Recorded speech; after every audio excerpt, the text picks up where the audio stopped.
Hi, my name's Yahur Williams. I'm a historian, and here's what you need to know in order to sound smart about child labor. Children have been an important part of the labor force throughout human history.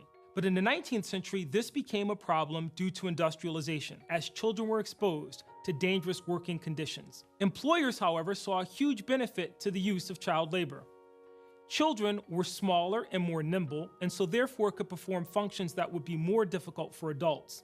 In addition, it was more difficult for children to unionize, and employers could pay them lower wages than they had to pay adults. This, however, was a deep source of concern for reformers, who believed that children were not only placed in jeopardy by virtue of this work, but that they also should be receiving an education instead. Reformers pointed to the horrible working conditions, the long hours, and the low wages that children received. In the 1840s, just as American reformers were having some success in limiting child working hours for native-born Americans, an influx of immigrants from places like Ireland provided a fresh supply of child labor for the burgeoning Industrial Revolution.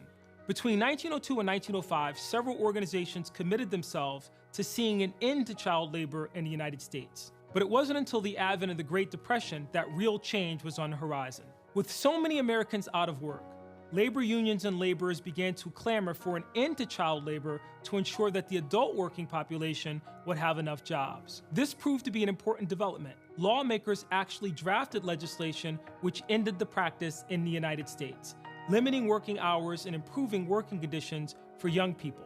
One of the lasting legacies of the battle to end the use of child labor is the importance of education.